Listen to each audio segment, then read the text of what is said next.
wabarakatuh. Perkenalkan, nama saya Ahda Nijma Fauzia, kelas 10 IPS 4. Di sini saya akan mempresentasikan Al-Quran Hadis bab 1 yang berjudul Al-Quran adalah Wahyu Allah.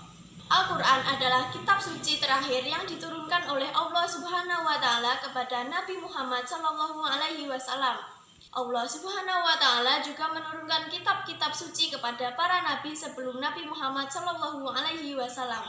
Kitab-kitab suci yang wajib diimani oleh umat Islam sebelum Al-Quran adalah Zabur, Taurat, dan Injil. 1. Pengertian Al-Quran.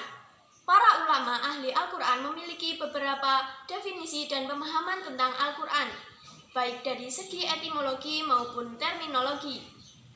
Beberapa pendapat tentang nama Al-Quran secara kebahasaan antara lain adalah: A. Menurut pendapat Al-Lihyani, kata Al-Quran adalah bentuk masdar dari kata kerja fi'il qara'a, artinya membaca. Dengan perubahan bentuk kata atau tasrif, qara'a yaqra'u Qur'ana, dari tersebut kata Qur'ana artinya bacaan yang bermakna Islam maf'ul makru'u, artinya yang dibaca. Karena Al-Quran itu dibaca, maka dinamailah Al-Quran. Kata tersebut selanjutnya digunakan untuk kitab suci yang diturunkan Allah Subhanahu wa Ta'ala kepada Nabi Muhammad SAW. Pendapat ini berdasarkan firman Allah Subhanahu wa Ta'ala sebagaimana yang termaksud dalam Quran surat Al-Qiyamah ayat 17 sampai 18. Bismillahirrahmanirrahim. Inna alaina jam'ahu wa qur'anah fa idza qara'nahu fattabi' qur'anah. Artinya, sesungguhnya atas tanggungan kamilah mengumpulkannya di dadamu dan membuatmu pandai membacanya. Apabila kami telah selesai membacakannya, maka ikutilah bacaan itu. B. Menurut Al-Asy'ari, kata Al-Quran berasal dari lafadz korona yang berarti menggabungkan sesuatu dengan yang lain. Kemudian kata tersebut dijadikan sebagai nama kalamullah yang diturunkan kepada nabinya, mengingat bahwa surat-suratnya, ayat-ayatnya, huruf-hurufnya beriring-iringan dan yang satu digabungkan kepada yang lain. C. Menurut Al-Fara, kata Quran berasal dari lafadz qoro'ina, merupakan bentuk jamak dari kata qorinatu yang berarti petunjuk dan indikator. Mengingat bahwa ayat-ayat Al-Quran satu sama lain saling membenarkan, dan kemudian dijadikan nama bagi kalamullah yang diturunkan kepada Nabi Muhammad SAW. D. Menurut Az-Zujaj, kata Quran itu kata sifat dari al-qar'u yang sewazan atau seimbang dengan kata fa'lanu yang artinya al-jam'u atau kumpulan. Selanjutnya, kata tersebut digunakan sebagai salah satu nama bagi kitab suci yang diturunkan kepada Nabi Muhammad SAW. Karena Al-Quran terdiri dari sekumpulan surat dan ayat, memuat kisah-kisah, perintah dan larangan, dan mengumpulkan intisari dari kitab-kitab yang diturunkan sebelumnya. Beberapa pendapat ulama mengenai definisi Al-Quran secara terminologi.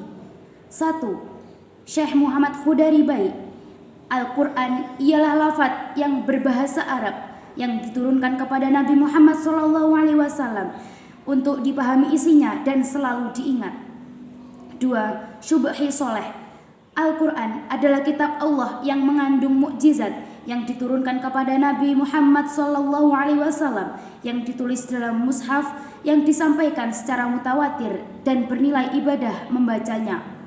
3. Muhammad Abdu, Al-Quran adalah bacaan yang tertulis dalam mushaf yang terpelihara dalam dada hati, yakni orang-orang yang menjaganya dan orang yang menghafalkannya. Dari ketiga pendapat di atas dapat kita simpulkan: 1. Al-Quran adalah firman Allah atau kalam Allah Subhanahu wa Ta'ala. 2. Al-Quran terdiri dari lafadz yang berbahasa Arab. Yang ketiga, Al-Quran diturunkan kepada Nabi Muhammad SAW.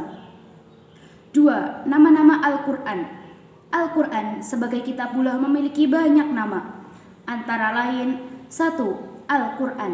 Nama Al-Quran adalah yang paling populer dan paling sering dilekatkan. 2. Alkitab.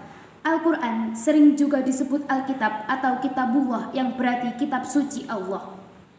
Yang ketiga, Al-Furqan. Al-Furqan artinya pembeda. Maksudnya yang membedakan antara yang hak dan yang batil. Yang keempat, Al-Dzikr. Al-Dzikr artinya memberi peringatan.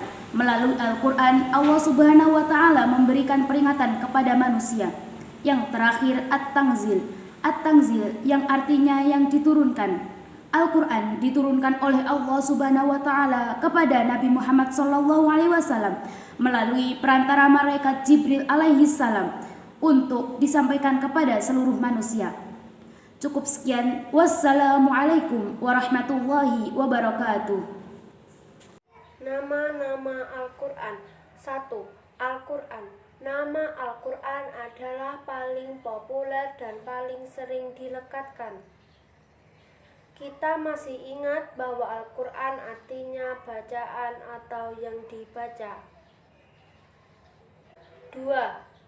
Alkitab. Al-Quran sering disebut sebagai Alkitab atau Kitabullah, artinya kitab suci Allah. Alkitab juga bisa diartikan yang ditulis. 3. Al-Furqan. Al-Furqan artinya pembeda.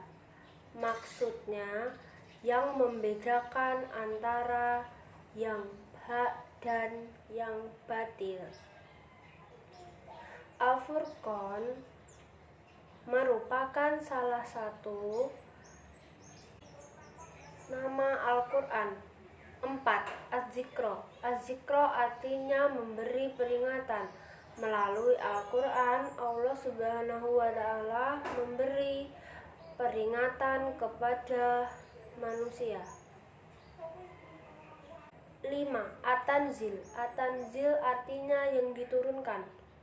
Al-Quran diturunkan oleh Allah Subhanahu wa Ta'ala kepada Nabi Muhammad SAW melalui perantaraan malaikat Jibril alaihi salam untuk disampaikan kepada seluruh umat manusia.